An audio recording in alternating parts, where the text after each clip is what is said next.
options. Alex has been in South America for 2 years now, and I haven't heard from him in 6 months. I just know something is wrong, and I don't trust the horrible preachers he's fallen in with. Can you get in there and check on him? With your background, I know you can handle it.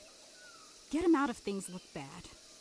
I know it's been a few years, but your family. God, he's still just a kid. If you're anything like me, then it's quite likely you haven't heard of The Church in the Darkness, but I'm going to tell you why this game should be on your radar, especially because it's retailing for only £15. The story goes as follows. Your nephew Alex has joined a cult in the South American jungle, and you must find out what's going on as he's been there for 2 years and you haven't heard from him in months. The game starts with a letter being read. Depending on your character choice, you are either related or you've been asked by a relative to find Alex. You're not given much information except for a contact within the cult, but you are told you can find clues along the way to help by searching desks and things like that. You're given the choice of a survival item, first aid kit, gun, alarm, override, etc., and are sent on your way. The game promises many different endings, and I thought, great, that's loads of 10-hour playthroughs. But that's not the case at all. Pray for those who persecute us, and so I will pray for you. Never mind. You're given a choice of gender and skin colour, and as I mentioned, an item. You're not given much more info except for the occasional on-screen prompt on how to perform an action, as this game is entirely about discovery, and that's what makes it so entertaining. I love when games don't hold your hand and achieve an air of mystery about what's happening. There are lots of guards about, and you're warned that until you find a disguise, they will be alarmed by you. But I'm yet to find a disguise, so you need to avoid them. Very quickly I get this wrong and get killed. Expecting the game to have some sort of checkpoint, but it doesn't. The game actually ends, and you're asked to pick a new character, and whether or not you want the preachers to have the same personalities. Not really noticed a big difference though. So this is how you get your different endings. You lose your items and clues you picked up and start again, and the ending variation seems to be high. You can be shot by the preacher after being captured, killed by guards, and even betrayed by those who are there to help. So far I've learned that if I kill everyone, the people there are not happy about it, as they've been so brainwashed. The atmosphere and setting of the game really works. I really felt that I had to rescue Alex from this crazy cult. It helped that the whole time you're searching around, the preachers are on the sound system, spouting their extremist views.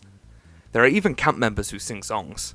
The simplicity of the art style, coupled with everything else, really clicked and made it a really enjoyable experience. So what about the actual gameplay itself? The gameplay is top down. You control your character from a bird's eye point of view throughout the jungle map. When you walk into a building, the roof disappears so you can see inside. Makes sense, right? For me, normally, I don't like this style and assign it to flash games, but for this, it really works. It helps that you can see everyone around you so you can plan your path. If you sneak, you'll see the guards' cone of vision, and if you creep behind them, you can kill them or choke them out. But they aren't KO'd for long. You need to work your way through the guards' checkpoints, avoiding alerting them and tripping the alarm, and get into the main village to find clues on Alex's whereabouts and hopefully meet allies. It can very easily go wrong, and although I'm playing on medium difficulty, I've been caught out a lot and killed a lot as well. I have found that there are times where the guards are extremely dumb though. If you're literally a few steps out of their vision cone, they won't see you, and also if you fire a gun, it's not heard outside a very large area. If you're patient, you can kind of rush through as long as you avoid their vision and don't make too much noise. The gunplay is pretty simple, it's just aim and shoot at them, but the guards' bullets aren't that nerfed, so be wary of getting into a gunfight as you'll most likely lose, especially against 3 or more guards. Most of the time you're searching through desks and chests to get clues or supplies to help you survive. You can also use these as a way of hiding from the guards. Sometimes you can get caught and not killed immediately, which gives you an opportunity of escape and re-exploring a map with that character. It's frustrating, but also fun that you have to completely avoid dying to progress the story and not get it reset. You must learn from your deaths and avoid that happening again, and you will die, or fail a lot. One thing that did put me off was that, except for the preachers, everyone else sounds like a sim. I just felt that if they had the guards have a few normal phrases, it would have sold the intense atmosphere a little more. I also felt that after playing for a few hours, that once I've saved Alex there wouldn't be a lot else to do, and the map has the potential of getting quite samey. Honestly though, apart from this, there's not a lot of negative things I can say about the game, and this is me trying to find negatives. It's really fun and achieves what it sets out to do. I think the combination of the gameplay, instant deaths, atmosphere and the story makes this game quite unique. Although the map isn't that big, the game can keep you going for a long time as you discover the different endings whilst trying to survive, especially on the harder difficulties.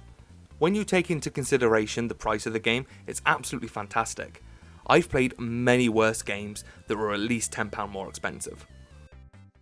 Of course we know you've been here for a while. What we don't know is if you've already poisoned us. Is it in the water, the food, a chemical in the air? The Church in the Darkness, a simple but atmospheric survival story game that should definitely be on your radar. I'm really looking forward to getting a proper ending where I rescue Alex, but I'm equally excited to fail all those times before and learn from my mistakes. It's not the deepest game you're ever going to play, but it's most definitely entertaining. From me, it gets an 8 out of 10. Thank you for watching this video. If you've enjoyed it, make sure to check out our other videos right here on Respawning's YouTube channel. Also, for all the latest news and reviews, make sure to check out respawning.co.uk. And if you're feeling generous, please take a look at our Patreon page at patreon.com/respawning. Anything you can give helps us out a lot and we much appreciate it. This review was written by Javier and narrated by me, Mikey. Until next time, take care.